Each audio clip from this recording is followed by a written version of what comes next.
shocking revelation, a disturbing revelation, a revelation that has shaken the foundation of today's youth itself. Questions are being asked, parents are asking, devotees are asking, even the people in the prasadam queue are asking. Are young people coming for devotion or not? Tonight, we investigate and we debate. This is Temple Wants to Know. Okay.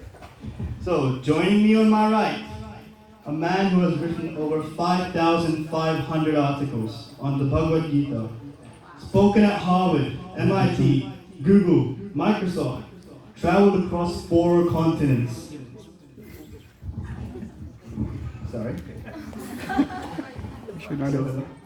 Traveled across 4 continents and quite possibly knows more verses than our entire panel. His Grace, Chaitanya Charan Prabhu. Please, round of applause.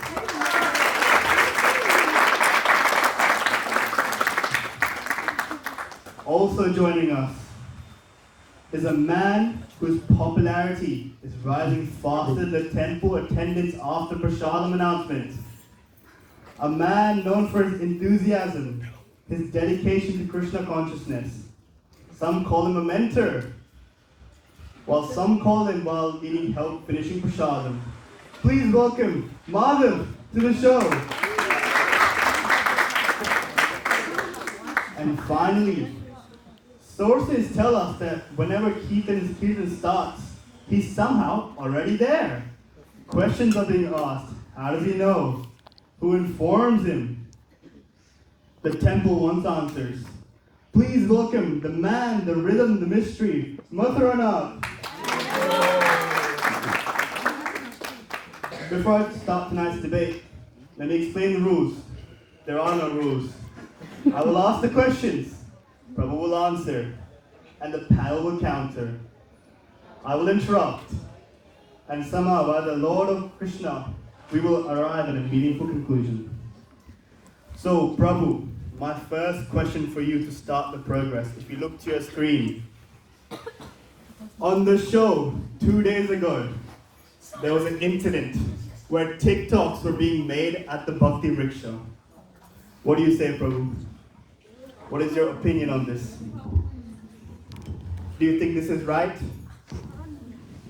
You mean while the Bhakti Riksha class was going on, somebody was making TikToks? Why somebody was making TikToks at the Bhakti Riksha class, Prabhu? I think at least they were attending the Bhakti Riksha class. That is good. We always have to move incrementally. So, hopefully if they're making TikToks, they're making TikToks about Krishna. Were they making TikToks about Krishna?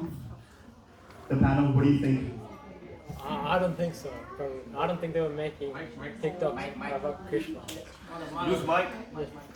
What's your point, Madhav? What? I don't think they were making TikToks about Krishna, but instead they were just wasting the time being at the Bhakti Riksha, and they were making TikToks, which is not a spiritual activity. Is this what ISKCON propagates? Yeah. See, Prabhupada started this society and he called it the International Society. What is it?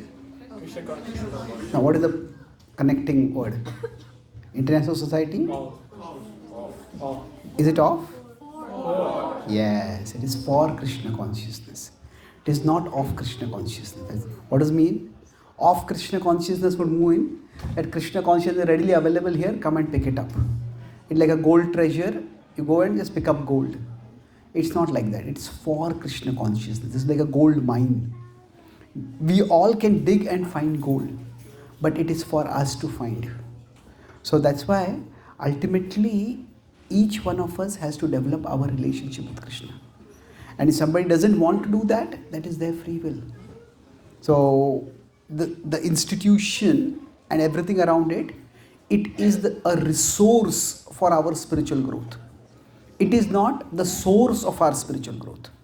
Our Prabhupada would say that each one of us has to fly our own plane. So now if somebody comes to a temple and temple class starts making TikToks, Is that a good thing? Certainly not a good thing. Is that something we want people to do? No. But ultimately everybody has free will. Krishna says, I reciprocate with people. So if somebody comes to the temple for Krishna, they will find Krishna. If somebody comes to the temple for gossip, they will find gossip. If somebody comes to the temple for controversy, they will find controversy. If somebody comes to the temple only for prasad, they will find prasad also. Now, ideally, we come to Krishna for Krishna. And if somebody is coming to Krishna for something else, then it is the expertise of the community that they gently but firmly help them to come towards Krishna. And if they don't, then we have to create some boundaries. So that's how it works. When Prabhupada was in the early days, when they would do kirtans, somehow in the hippie world, the notion came that these kirtans are a very nice way of softening the post-drug high landing. When people go take drugs and go high, after that when they want to come down, they can be very disruptive. So when people would come, in the morning, kirtans would be going on, and all these people would be high on drugs, they would come. And what did Prabhupada do? Prabhupada accepted them. Prabhupada welcomed them. Some of them became disruptive at times. So if they became too disruptive and the kirtan was stopped, Prabhupada would be firm, but otherwise Prabhupada welcomed them. So I think that we have to all be clear why I am here, and say, if you are here seriously for Krishna and you see some other kid making TikToks, now you shouldn't think that, okay, he is making TikToks, let me also make TikToks. No, he may not be, he or she may not be here for Krishna. That's unfortunate. But it is for Krishna consciousness. So it is each one's individual responsibility. Okay? Thank you. Thank you, Prabhu, for that answer. But I think, let's get serious, guys. Right? I think, let me ask you a difficult question, Prabhu. Millions of people around the world inherit the religion simply because they happen to be born there. If I was born in Saudi Arabia, perhaps I would have been Muslim. Or if I was born in Italy, I could have been Christian. Or if I was born somewhere else, I could have been something else completely different. So I want to ask you directly, why Krishna? What is your proposal to the youth? Why to choose Krishna over all others? I won't say that we have to choose Krishna. We have to choose meaning and purpose in our life. And in one sense, what you said is true. The Gita has a very inclusive understanding of spiritual life. If you see, this is spiritual consciousness. It's the top of a mountain. And here, at the top of it, we have love for God. And the bottom of the mountain is material consciousness. And here, we have love for worldly things. It could be power, it could be pleasure, it could be iPhone, whatever it is. So the journey of spiritual growth is that we move from the bottom of the mountain to the top of the mountain. Now, in our tradition, Krishna says, Sambhavami yuge yuge. I come again and again at different times in different places. And at different times and different places, he provides people pathways towards him according to those time, place, circumstances. So our tradition is quite comfortable acknowledging that there are different paths to climb up the mountain. Ekam sat vipra bahuda vidanti. There's one ultimate truth. The sages know that truth by different names. So yes, if somebody was born a Muslim, somebody is born a Christian, through their own path, they can also approach God. Prabhupada was asked what he thought about Jesus, and he said that Jesus is our guru. He had so much love for God that he was ready to lay down his life for the sake of God. Now, having said this, that is our birth in a particular place the sole determinant of our spirituality? No, it is not. Everything that happens in life, there are two factors. There is choice and there is chance. Now, ultimately, we can say there is no chance. It's our past karma and Krishna's plan. But from our perspective, we don't know the factors that led to it. So there is choice and chance. So we could say by chance, somebody might be born in this part of the bottom of the mountain in one side. Somebody might be born in some other part of the bottom of the mountain. Somebody else might be born in another place.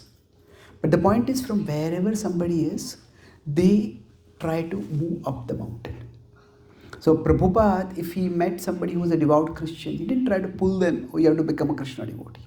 He would encourage them, okay, stop killing animals. Be compassionate to all creatures of God. So our purpose is not that we want to keep going around and around at the bottom of the mountain and pull everyone down from their paths up the mountain. Our purpose, in one sense, is not to convert, say, Christians to Hindus or Muslims to Hindus. If there's any conversion, it's from being a materialist to being a spiritualist. To go from the bottom of the mountain to the top of the mountain. So, now there are 3 different kinds of paths. There are some which are exclusivist. Exclusivist means they say that ours is the only way to God. If you're not following us, you're going to go to hell. And those are you could say the exclusivists. And there is a kinder version of these exclusivists. They are called as extremists. They say, if you don't follow our path, you are going to go to hell. But anyway, why delay? We'll help you get there faster. So these become the extremists. So the exclusivists say that our way is the only way. Now, if God is unlimited, why should the path to God be limited only one way? Now the others are pluralists. They say, oh, there are as many human beings, there are that many ways to God. So whatever you follow, that is your way. Now, politically, in terms of individual free will, the state should not be imposing any faith on anyone. But objectively, if I am at the bottom of a mountain, all paths don't take me up the mountain. Some may just keep me going round and round. Some may take me down into a valley. So to say all paths lead to God, that is naivety, that is foolishness. So what the Bhagavad-gita says is, in between exclusivists and pluralists is inclusivist. Inclusivist means what? That there is one purpose which includes many paths. So the purpose is to go to the top of the mountain. The path could be, I can go from the left, I can go to the right, I can go from the front, I can go from behind. So Prabhupada said that developing love for God is the criteria. Now which path somebody uses for developing love for God, that's up to the individual.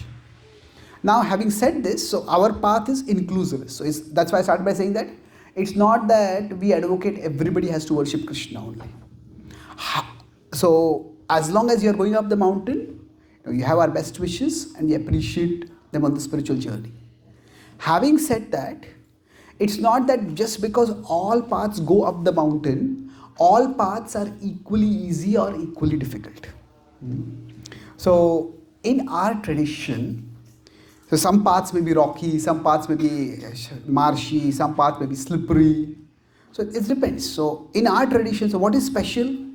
Is Krishna is Krishna Bhakti the only way to God? No. But is there some special things about this way? Yes, definitely. So I like to talk about 3 things in this. The first is the clarity. The clarity of what is there at the top of the mountain. The various traditions talk about God, but there is not much positive description of God. So different religions try to deal it in different ways. Allah is considered in the Islamic tradition to be almost unknowable. Then in Christianity, Christ or the ultimate divinity, God, the Father is unknown. So many Christians make the Son itself into God. They worship Jesus as if it is God. But the idea of what is there at the top of the mountain, the vividness, the beauty of the Krishna conception of God is unparalleled. So it's like if I'm going up the mountain, if I know at the top of the mountain there is something breathtakingly beautiful, that will inspire us to move forward. So that is the clarity of the conception of God. That is one very great advantage. Now the second part is the facility for going up the path. What do I mean by the facility?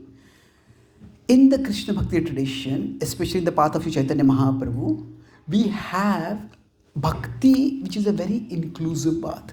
That is, we can use all our senses in Krishna's service. If you have singing ability, you don't have to consider singing as Maya. You can sing for Krishna. You can draw for Krishna. You can build if you have architecture ability, build for Krishna. So the facility for serving Krishna in many different ways is there. Arjuna was the archer, he could use the archer in Krishna's service.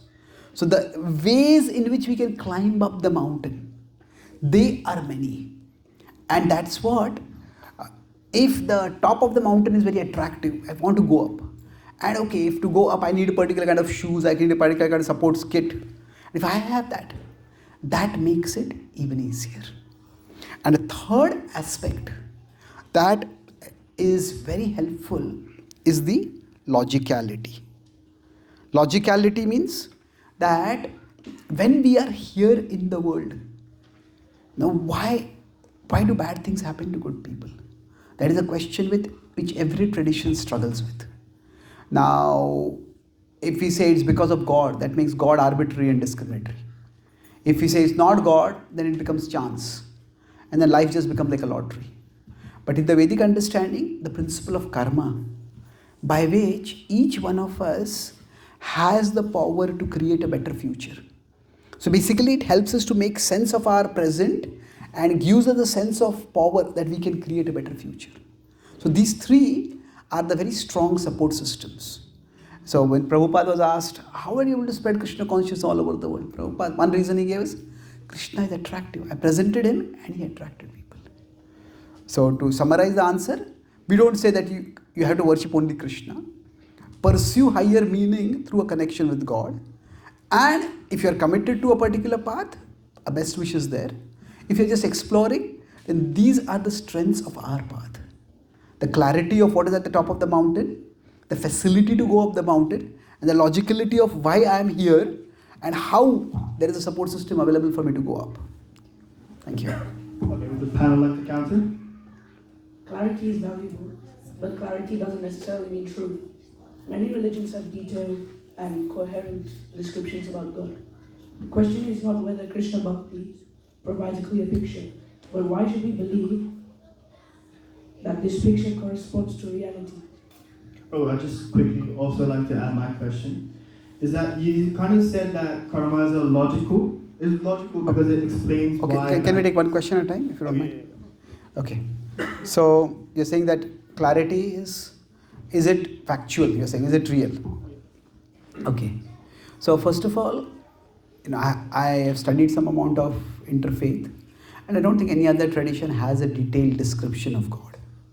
There is some description of the principle of Godhood, not the personal dimension of divinity. So often many traditions focus on what God is not than what God is. So that is one thing I would like to clarify.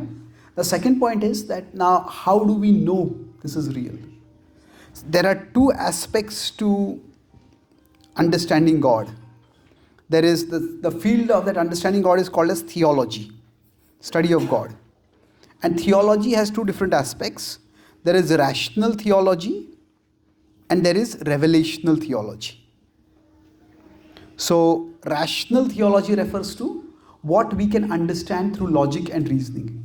And revelational theology is where we require revelation from a higher source. So now with rationality, we can make a reasonable case that there is a higher organizing principle, that there is a higher divinity, and because there is personhood in this world, there will be personhood in the divine. So in that sense, we can make a rational case for the existence of God. Now for the personal features of God, for that revelation is required. What do you mean by revelation? Say you are staying in a hostel and you come back home and your mother has made a very delicious cake. And she makes, okay, what is the special occasion you're thinking? It's not your birthday, it's nothing special. Now you can get the best scientists in the world, okay, analyze the chemical composition of the cake.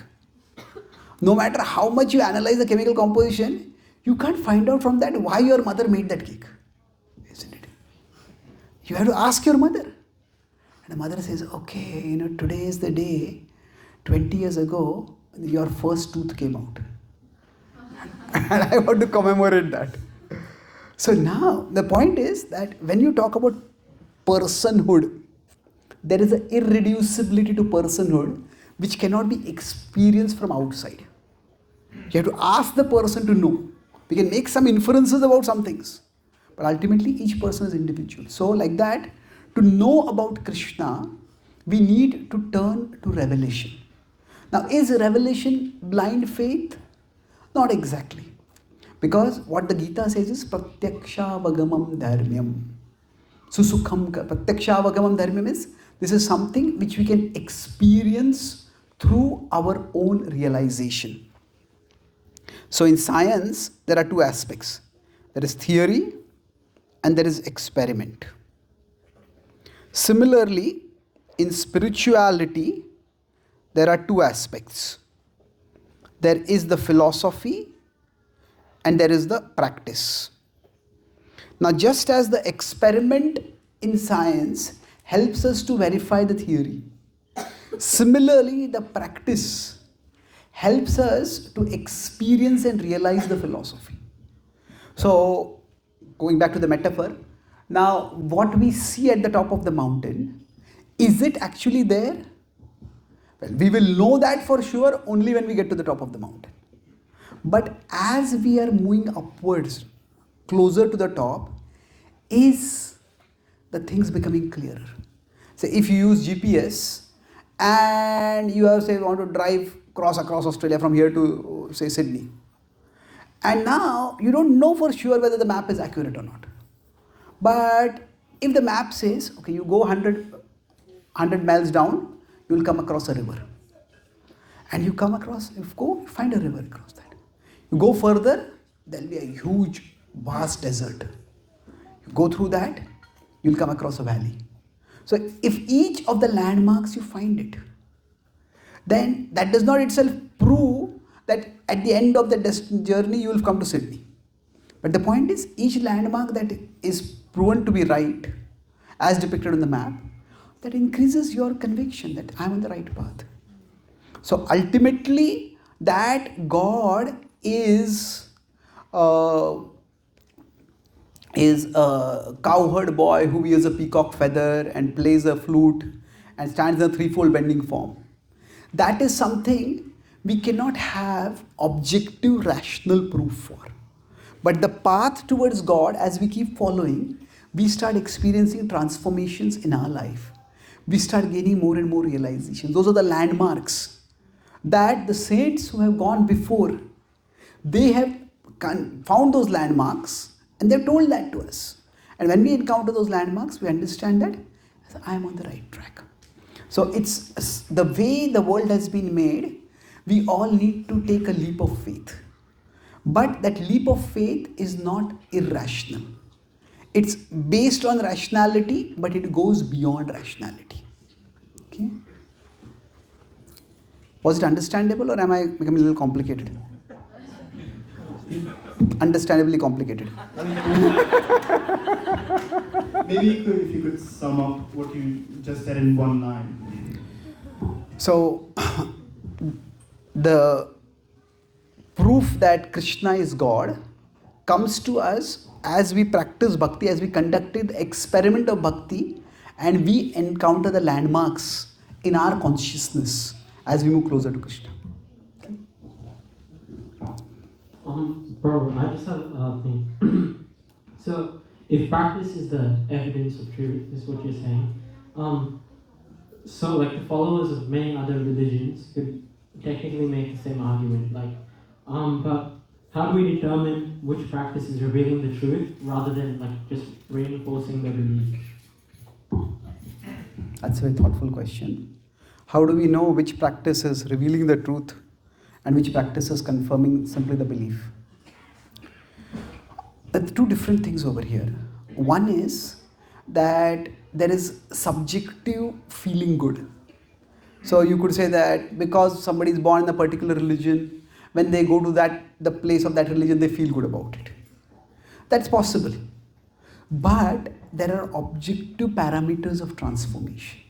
So the idea is, if somebody is going up the mountain, how do we know they are going up the mountain? There are two criteria.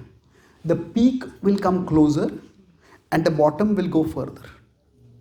So what that means is, if we are actually growing spiritually, Bhakti pareshanubhava viraktiranyatra cha. If we are growing spiritually, we will be coming closer to the divine. We will be experiencing the divine. Para isha anubhav. And how do we know? Anybody can claim I am experiencing God. But the test of that is viraktir anyatra cha. That the experience of God is so enriching, it's so fulfilling that we stop craving for other experiences. So the idea is that if somebody is truly growing closer to the divine, however they may conceive the divine, their craving for material things will decrease. If they are still craving for physical pleasures, if they are still craving for political power, if they are still driven by ego, then they are not really going up, no matter what their claims be. So now this change is not something which is just a matter of confirmation bias. It is something which can be objectively observed.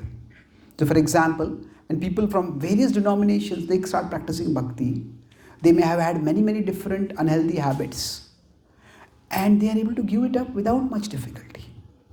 It's not that everybody gives it up the same easily, but they do give it up. And some people feel that the rules of Krishna consciousness are strict, and that as compared to other religions, they are strict. But the fact is that so many people are able to follow them, and follow them not with a constant feeling that I am being repressed by it. You follow it joyfully. Unless somebody were experiencing something higher, why would they give it all up? So that is the internal experience is there, but there is an external transformation that happens in terms of our decreased dependence on worldly things for our pleasure. And that is a transformation which can be objectively seen.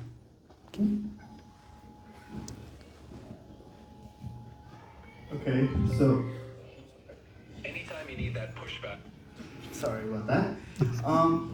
So I think we've all warmed our engines up now. So I think we can come to the biggest question of the modern age. Science versus spirituality, right? So science can scan the brain. We can measure electrical activity. It can even identify which parts of the brain become active during certain thoughts and emotions.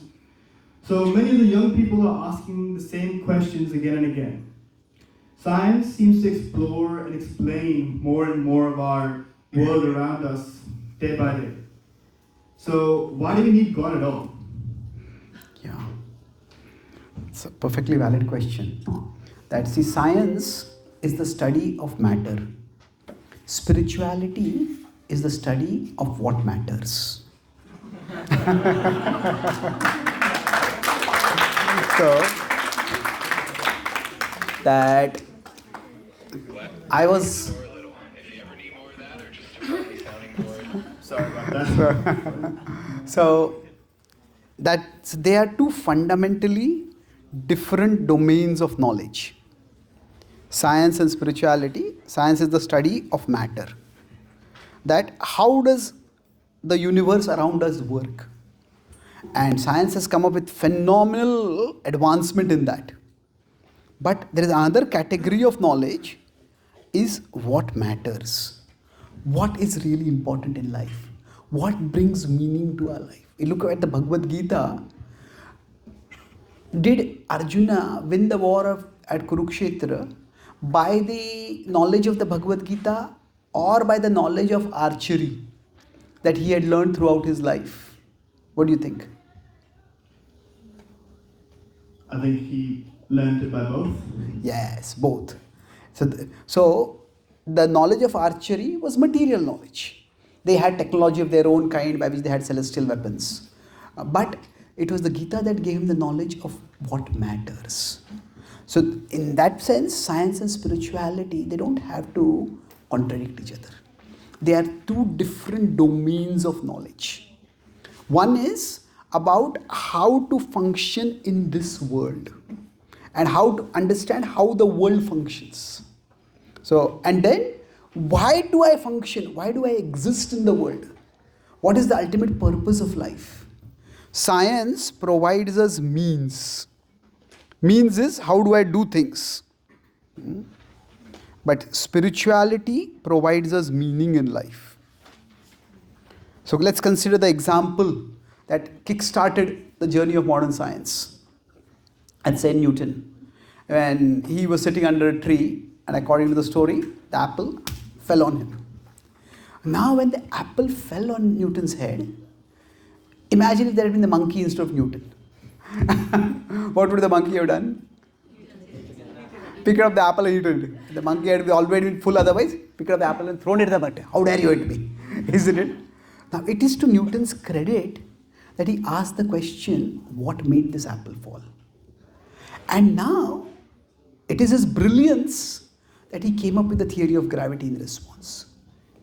At the same time, Newton believed in God. And yet, when Newton wanted to know what made the apple fall, he was not interested in the answer, God made the apple fall. He was interested in the mechanism by which the apple fell. And he, in his worldview, understood that ultimately this mechanism is arranged by God. But he still wanted to study the mechanism. So the idea is that science and spirituality study events at different levels. So if say this, the event is the fall of the apple. So now there is one level of explanation from science, that is in terms of mechanisms. And there's another level of explanation by spirituality. It is ultimately in terms of purposes. So why does the tree exist at all? Why does the apple exist at all? Why does gravity exist at all? So they are two different levels of explanations. And they can be complementary. They don't have to be contradictory. Let's take two quick examples for this. One visual and more relatable. Say, how many of you are familiar with this game called billiards? All of you know about billiards? No? No? Okay. So billiards is a table game. Like if you play carom, you hit with your finger. Yeah. But with billiards, you hit with a stick. So now imagine if just above the billiards boards, there is a camera. And say there are a number of balls over here. And a stick hits the ball. And then one ball goes into the hole in the corner. Now this whole event can be explained in terms of the laws of physics. This stick hit the ball at this angle and with this force, and that's why that ball went into the hole. And that would be a correct explanation. Now if we expanded the scope of the camera, we would see that this stick is held by a world champion billiards player. So when the ball went into the hole, was it by the laws of physics or was it by the expertise of the player? Both are true, isn't it? So there is a mechanical explanation and there is a personal explanation. And both can go together. So say imagine there's some cricket match and say there is the last ball and Virat Kohli is batting and India needs 6 to win. And everybody is expecting a Yorker, but the bowler bowls a bouncer and Virat Kohli hits a 6 and India win. And after that, the post-match press conference, they ask Kohli, how did you hit that sixer? And he replies, by Newton's laws of motion. Now, would that be a correct answer? Yeah. Well, yeah, true. You can say the ball came at this pace, he swung the bat at this pace. Maybe he had been doing workout, so his muscles were strong. The bat and ball met at this angle. And we can say that it's explained by Newton's laws of motion. But that is not the relevant explanation. What in the conference they want to know, did you anticipate that you were going to have a bouncer? Have you practiced the hook shot? And did you decide you want to hit at this particular angle? So the mechanical explanation, the personal explanation, both are valid. But they operate at different scales. So the idea is that science and spirituality, which is taught through scripture, they don't have to be contradictory. They approach issues at two different levels. And both explanations can coexist. Now, does that mean that every single teaching of science and every single teaching of scripture and spirituality can go together? That needs to be investigated. But in principle, both of them are parallel explanations. And Newton and Alexander Pope, this particular quote is attributed to many others. They said that, "O Father, I think thy thoughts after thee." What he meant by that is that these pioneering scientists, they thought, it's not Alexander Pope, I think it was Leibniz or someone. Anyway, who said this? He said basically he saw his scientific discoveries as spiritual insights into how God has arranged the universe. So that's why science and spirituality explain the universe at different levels, and both can coexist. Okay. Well, I would like to pick up an example, if you know who Ramanujan is. Yeah. So Ramanujan, he was obviously a brilliant mathematician, and he traveled to England and I can't remember what time, but he created the identity of pi and a formula to find pi.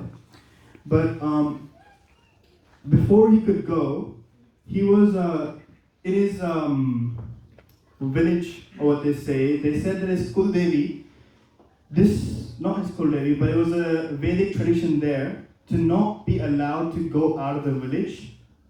And because of that, he had a lot of hindrance before he went to England, until obviously they say that he had the dream and his Kuldevi allowed him to go. So here we kind of see a situation where like Vedic traditions go conflict against science or discovery towards science. So my question to you is basically, a lot of people these days, a lot of youth also sometimes face these kind of situations where Vedic traditions or Vedic understandings challenge or conflict those in I guess you could say, who are aspiring to do scientific discoveries. That's a good question. So Ramanujan was obstructed in this scientific quest by the prevailing traditions of those times. So now there are two different things over here. See, there are particular rituals, traditions, conceptions prevalent at particular times. Now, how much those are reflective of the original teaching of scripture and how much they are conducive for a person to go towards God, that has to be evaluated according to time, place, circumstance. So there's an important thing over here, which slightly conceptual detour. But I mentioned that spirituality has these two aspects to it. There is philosophy and there is practice. So now this is similar to science, in which you have theory and experiment.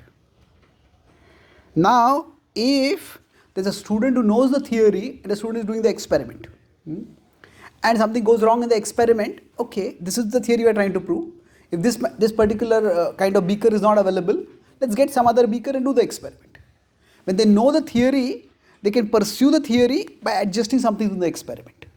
But what happens when the experiment becomes successful to some degree? It becomes systematized. It becomes organized. And when it's systematized and organized, gradually through that, a technology is formed. When the technology is formed, technology is very widely available to people. Most of us, when we use mobiles, when we use internet, now we use AI. How many of us know what is the theory behind it? What are the experiments done behind it? No, we just use it. And sometimes when the technology is being used, it can be misused. And say, now Einstein never really wanted that when he sent a letter to the American president that Germany is getting dangerously close to a bomb, you develop it first, and the Manhattan Project came up. Now, he didn't really want America to bomb Japan. But that eventually happened. Technology can be used for purposes which may not be the intention of the original scientists. So like that, similarly, when the practice becomes systematized, that leads to religion. And within religion, there are many rituals. And there are many people who do the rituals Like say somebody who is simply an operator of a machine. They just told, okay, you press this button, this will get heated. This you press button, this will get cold. And do this, do this. They simply are pressing buttons. They know nothing about the science. They know nothing of the experiment. They just start to press buttons. And they do that. But when things don't work, some fire breaks out. If they have just been pressing buttons all the time, they will not be able to deal with the situation. So like that, there are many people who just follow rituals. And when they follow rituals, often they start thinking, for last 5 years I've been coming here, I've been pressing this button like this, things have worked. So this is all that needs to be done. Nothing needs to be changed over here. But things change. Maybe the temperature has increased and you cannot use the same button, same temperature. You have to adapt. So what happens when religion has rituals, sometimes those rituals become very rigid. And then they can even become superstitions. So that is why we need to know the philosophy. Even if everybody doesn't know the philosophy, there are some people who need to know the philosophy. Just like everybody who knows a mobile doesn't know how the mobile works. There are some people who need to know how it works. And then they can fix it if something goes wrong. That's why just in science, theory and experiment has to be there. In philosophy, in spirituality, philosophy and religion both need to be together. So if certain practices are going against the growth of God consciousness, then those practices, are they essential or are they peripheral? When Prabhupada came to America, at that time when he went to America, he didn't have the resources to build a temple. There are traditional rules of how an architecture of a temple should be. But even with no temple architecture, even people from Indian traditional religious families, when they came to the temples of ISKCON in America, they felt there is more spiritual potency here. The devotional enthusiasm and vibrancy here is more than some of the traditional temples with all the traditional rules of architecture. So it was not that Prabhupada neglected those rules. Prabhupada recognized what is more important. That's why those who are saintly people, who know the philosophy, they can adjust certain rules or certain traditions or certain rituals.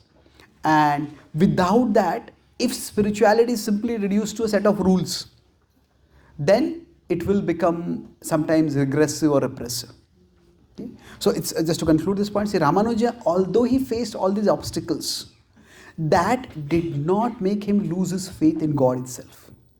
He said that an equation for me is nothing but a thought of God. So he faced religious obstacles, he still pursued his science, but the obstacles caused because of the religious conventions of his time did not make him lose his faith in God. He was able to separate the rituals and the conventions from the principle of a divine intelligence organizing the universe.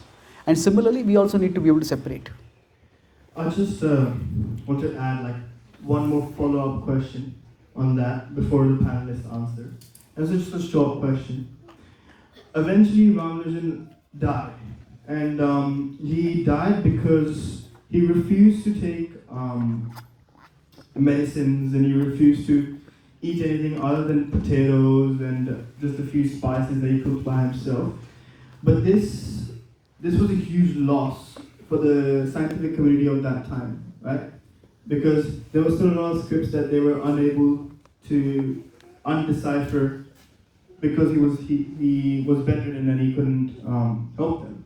So do you think it's fair for people or these youth coming up, when they have these discoveries that they want to make, for them to abandon these rituals or these, I guess, not even rules, but these assumptions that, for Ramanujan, it was an assumption that if I eat anything other than potatoes or something I make myself, it'd be a hindrance to my devotion, which is why he never took any medicines until he on his deathbed. So would you say that at that point, a person who is wanting to make these assumptions for the good of humanity should reduce themselves? Okay. So Ramanujan didn't take any medicines, ate only potatoes. Now I would say that there are two different things over here. There are individuals' personal preferences, and there are the tradition's mandated rules. So Are all the individual's personal preferences reflective of the tradition's mandated rules? Was it that a particular guru in India told him that you cannot eat anything except this? I don't think that's true. So, not every single action of a person can be attributed solely to the faith of that person. We could say it was the individual faith of that person, but it's not necessarily the faith tradition of that person. So now, was that a judicious thing to do? I would say not really. No. So that's why if you consider that every one of us, say if we belong to a tradition is like a larger collective. Now within that collective, some people may adhere to the externals of the tradition a lot. Some people may adhere moderately. Some people may adhere loosely. And that's okay. So in every tradition, it's important to understand what is central and what is peripheral. So for example, in our tradition, say we generally don't eat food that is not cooked by devotees.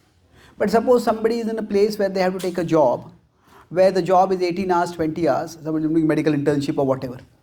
And then they barely have time to do their mantra chanting. And if they are going to do cooking of food, then they don't have time for mantra chanting. Then what should they do at that time? See, there are things which are, the kind of food we eat is important, but our primary connection with Krishna is through mantra chanting. So that kind of prioritization has to be clear. So that's why philosophical education is important to understand. Prabhupada defines intelligence as to see things in their proper perspective, to understand what is more important and what is less important, and accordingly function. So yes, if somebody has particular aspirations to pursue, and while pursuing those aspirations, if they find it difficult to follow all the rules or regulations of Krishna Bhakti, then they can talk with their particular mentors and guides and see what they are able to follow and what they are not able to follow. See that, for example, in the temple we have a long morning program. It's almost over 4.5 hours. In India, we have created many youth centers. And in youth centers, obviously, the students who have to go to college, they can't attend that length of morning program. So we have a shorter morning program, about 2.5 hours. And that is their spiritual foundation. That's adaptation that is made. So that way, adaptation is possible. So that's why understanding with guidance what is a more important principle, what is a less important principle, what is negotiable and what is non-negotiable, that has to be done carefully. That's why the tradition is not a fossilized set of rules. It's not like a fossil, these are rules in stone. The tradition is understood through those who are living the tradition. That the tradition is not just texts, it's texts and teachers. It's Shastra, but it's also Guru, Sadhu and Shastra. Okay? Prabhu, I just have a question on the bills, like that example. So when we're actually watching a game of billiards being played, we can see that we can see the player behind it, right? And you're saying that that's also could be a reason, like a personal explanation to why the ball went in the hole. So, but when you're talking on a cosmic scale, how do we know that it's Krishna that is actually controlling everything? Now, when you are using the word Krishna, are you specifically talking about Krishna or God in general? God in general. Okay. So, if we look at the universe, how can we know that there is a God controlling things? See, it's very important to understand what God's role is according to our scriptures. That if you say, Krishna, the Ishopanishad words, Om Purnam Adaha Purnamidam, that God is complete and He has made this world to be complete. And this world to be complete means that the events in this world can be explained in terms of this world. So it is not that for every single thing that happens, we need to bring God as the explanation. If somebody slips and falls, God wanted them to slip and fall. No, there was water over there, they didn't see the water. That's why they slipped and fell. So the idea is that there are levels of explanation and the world is complete in itself. The world can be explained in terms of the world, the world's mechanisms, how they function. And now the question that comes up is, not that the mechanisms exist, but where did the mechanisms come from? So, the more science advanced, traditionally, say in the 18th and 9th centuries, the expectation was of sociologists, as science increases, belief in God will decrease, that people will become irreligious. In fact, the second time when I came to Australia, in one city I was here, and they had an interfaith panel debate, discussion, and the discussion topic was, why has God not died till now? What it meant was that, Friedrich Nietzsche was a famous philosopher, he said that God is dead. The idea is that the science and its advancement had made the idea of God completely irrational and untenable. And it is expected that people will stop believing in God. But that has not happened. In America, there's evangelical Christianity that's grown. Middle East religion has seen an upsurge. India also, Hinduism is growing. Russia, after communism fell, religion has again seen an upsurge. So God and religion seem to have a lot of staying power. Now, why is that? There are many reasons. Surprisingly, one of them is scientific. What science has found, the more we have studied the universe, the more there are remarkable patterns within the universe. I'm not talking about the design argument over here, where you look at one thing and say it has to be designed. This is a slightly different argument. Suppose somebody was playing a gambling, and what was at stake was their life. If it falls 6, you live. If it falls anything else, the person dies. And throw up the dice, everybody is tense. And it falls, the dice roll, and comes to motionless state, and it is 6. Hey, you're really lucky.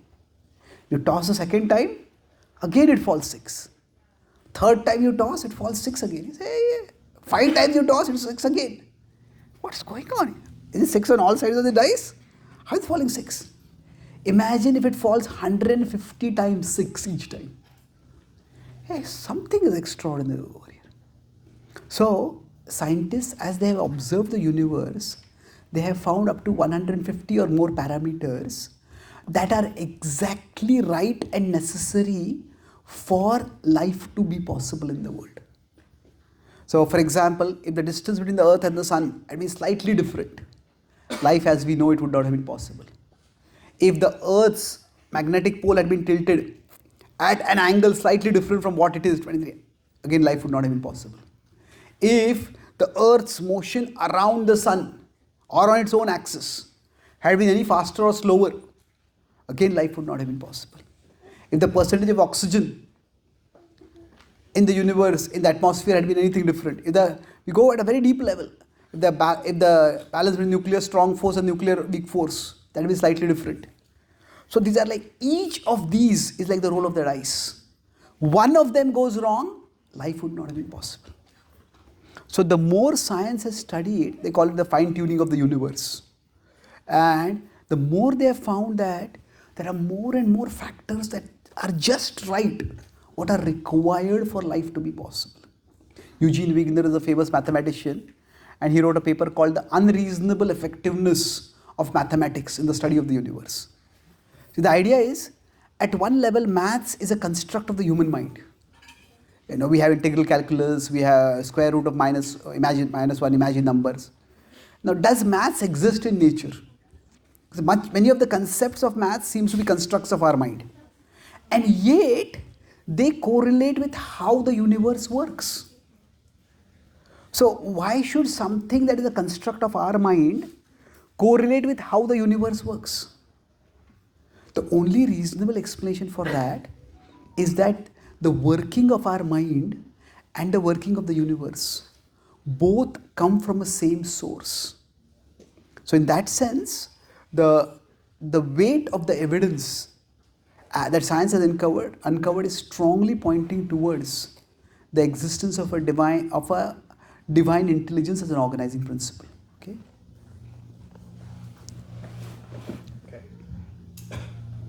Sorry. Okay, Prabhu. I think I'm going to come to our final question of the night now. And it's probably one of the most important questions that we have here today. Right? So, Prabhu, I want to address something that many young people may never say out loud, right? So today a teenager can watch a documentary about a Buddhist monk and say, that's so inspiring. Or they can watch at a cricket match, give a cricket player, give namaz on the field and think, wow, he's so faithful to his faith. But when it comes to their own faith, a lot of them back out, thinking, oh, no, Hinduism isn't as cool as those other religions. And I've seen this happen firsthand, right? With a lot of my friends, they think that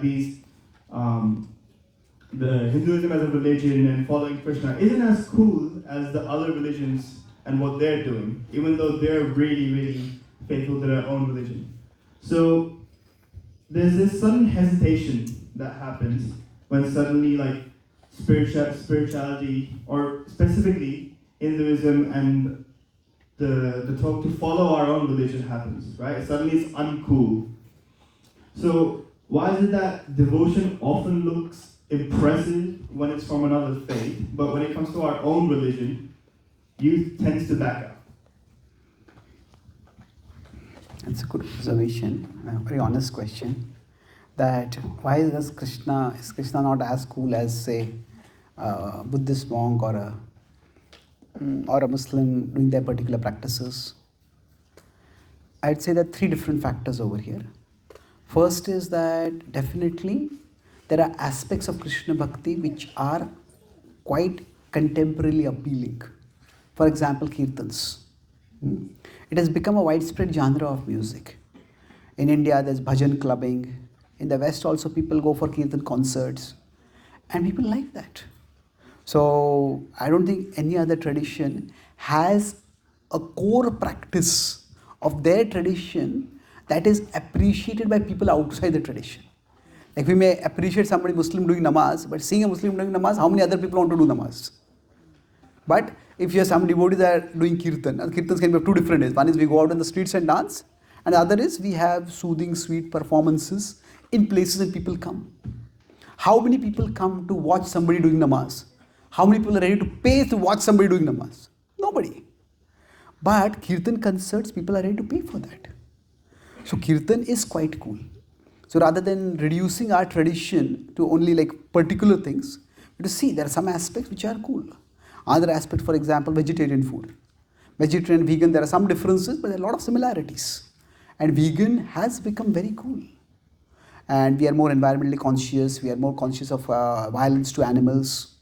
And so in many ways, Prabhupada was among the first spiritual teachers who went to the West and emphasized vegetarian food.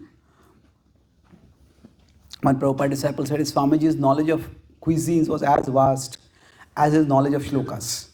So I think there are aspects of our tradition which are also quite cool. And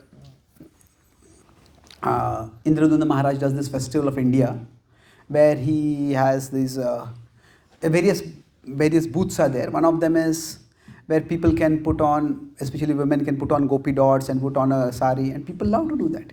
They may not like to wear it every day, but as a cultural experience, India attracts a lot of spiritual tourists. So I would say that yoga has become very, very popular.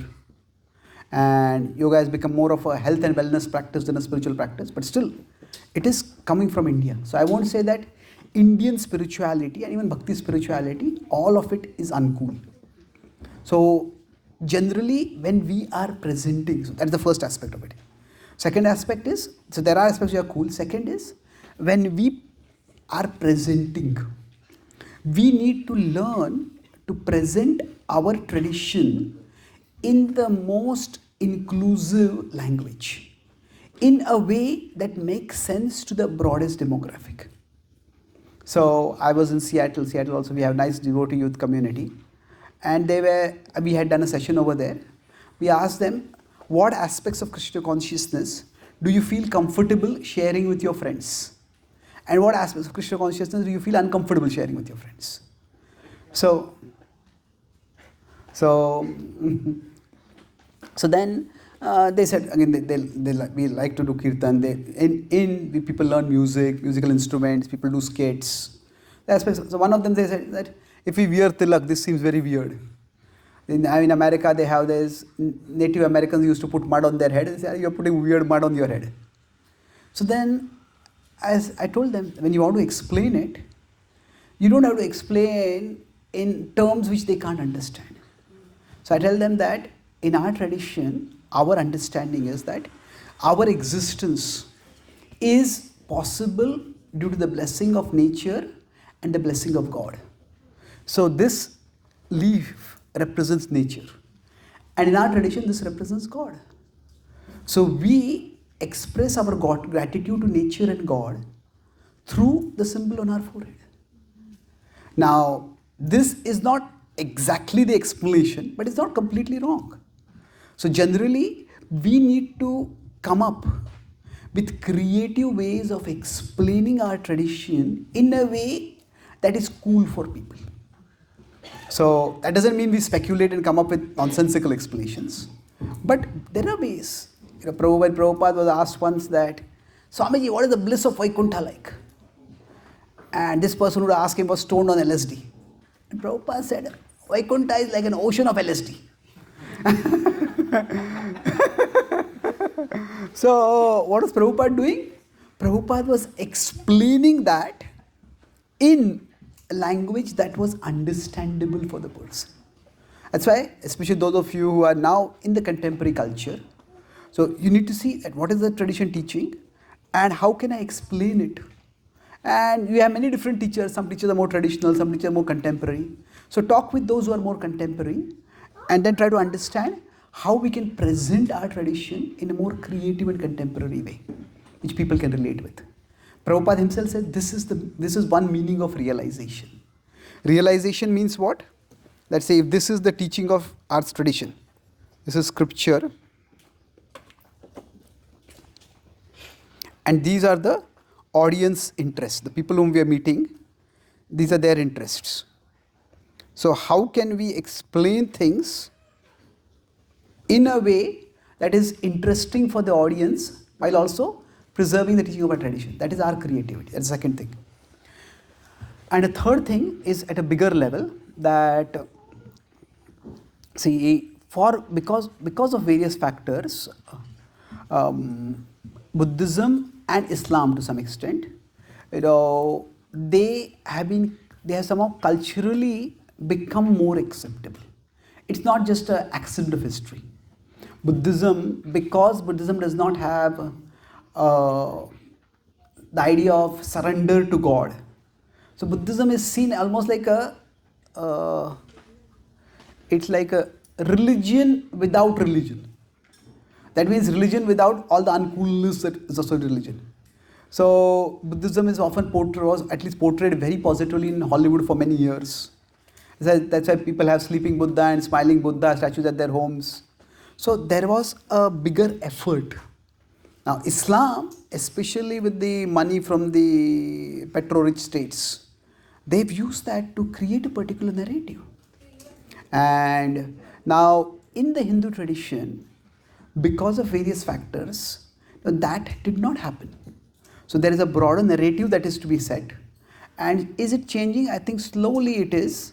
But that narrative has to be set. And as long as that narrative is not set, things will be seen as uncool. So will that change? I would say there are lots of young Indian youth who are going into academia and they are giving more thoughtful presentations of Hinduism. There are youth on social media who are presenting the Hindu tradition, the Vedic teachings, the Bhakti teachings. And slowly people are understanding more and more. Say when I joined as a monk, when I was writing books, I got published to the main publisher. He said that in your whole book, don't mention ISKCON anywhere. You give wisdom from the Bhagavad-gita, from the Ramayana. So in my wisdom from Ramayana, he didn't even want to my publisher didn't even want me to identify as a ISKCON monk. This says that you are a spiritual teacher. But that book was published around 2013, 2014. But now the way things have changed, we have had monks like Gaur Gopal Prabhu and others become very popular.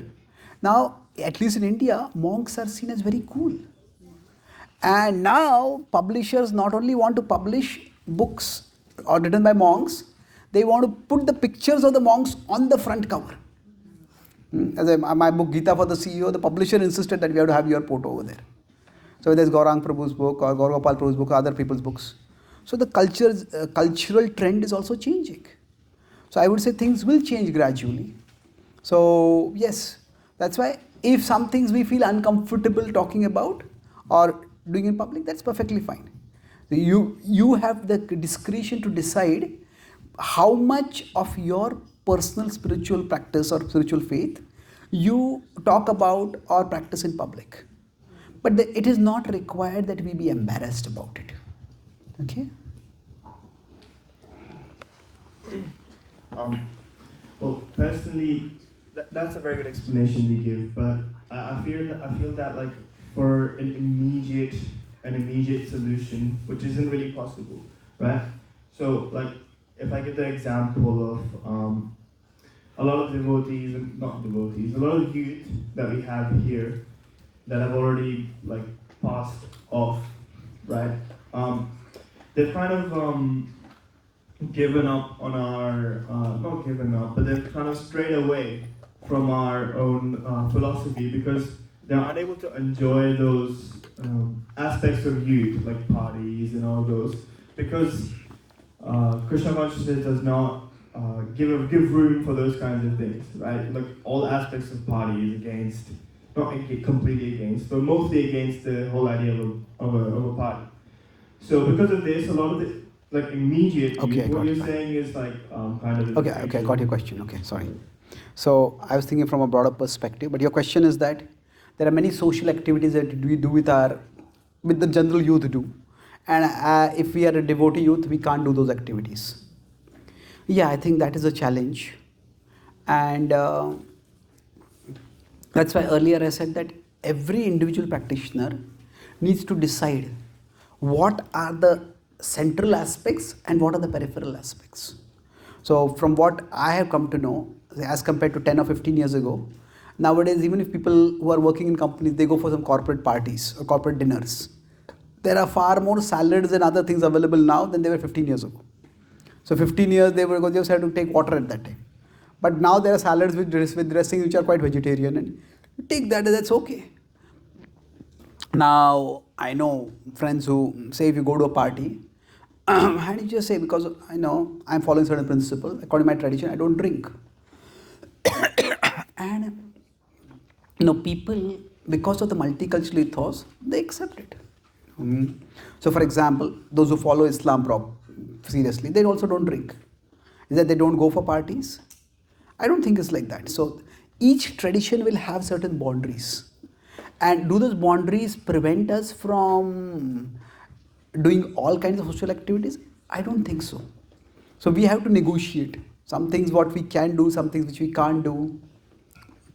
We have lots of youth groups.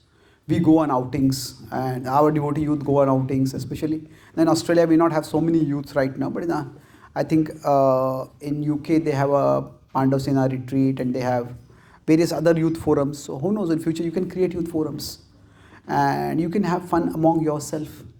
It's not easy, but I don't think it's impossible. And if somebody finds that particular aspects of Krishna consciousness are, say, obstructing me in doing particular activities, then we have to evaluate how important is that activity for me, and how important is that aspect of Krishna consciousness within the overall structure of Krishna consciousness. And then we can decide accordingly. So Krishna consciousness is definitely not against fun. It is just fun that is often harmful for us in the future. See, it's like discipline. This is the last point I'll make over here. Sometimes what happens is that we may think that discipline and rules, they deprive me of so many things. But see, this is the present me. I exist today. And then there is going to be a future me. What do I mean by that? Suppose, say, we were trapped on an island and we had only 7 days food. And hopefully within 7 days somebody will come and rescue us. Now we could feast today and eat a lot of food, on the 5th, 6th, 7th day we will have no food. We'll be in big trouble. Or we could starve today, thinking that, oh, what if after 7 days nobody comes? But if we starve for too many days, even if somebody comes, we will not be there at that time, isn't it? We would be dead. So the thing is that we need to negotiate that my present me wants to have fun, wants to have some good experience, but not at the cost of the future me. I shouldn't eat so much food today that I can't have any food in the future. At the same time, I can't worry so much about my future that I won't have any food today. So, in general, discipline is not about somebody else giving us rules and we following the rules. That's one way to look at it. But another way is that there's a negotiation between the present me and the future me. So, much of what people call as enjoyment, that is often the present me enjoying at the cost of the future me. So yes, sometimes the Krishna conscious rules can seem like deprivation or restriction, but now you are probably, most of you are say 10, 12, 15, 18, 20, but by the time you get to 25 or 30, I would say many of you will feel that the Krishna conscious rules were not deprivation, they were protection. That actually you may see your own peers who might have got into some unhealthy habits because of unrestricted indulgence, and you were protected from that. So there is no pure blessing in the world.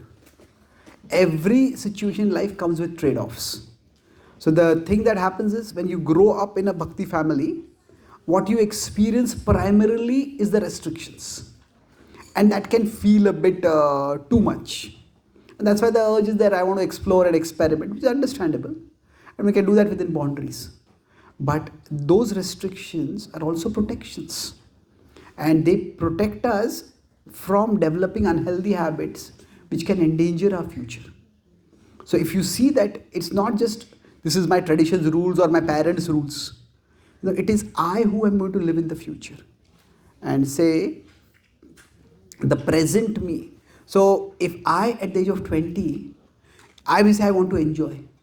But would me at 30 feel happy about the me at 20 or will regret the me at 20? If you think from that perspective, then the tradition's rules won't seem so negative. They will actually be very empowering for us to have a good future later. Okay?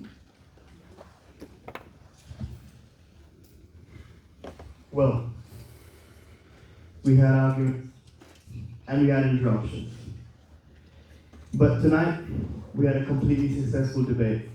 We discussed faith, science, and spirituality, and the challenge the young people facing the modern world. So I would like to thank our guests, and I would like to thank our audience, and of course, thank Krishna Charan Prabhu. And I would especially thank the panel for remaining calm and respectful throughout the debate. Good night and Haribo. And remember, the temple still wants to know.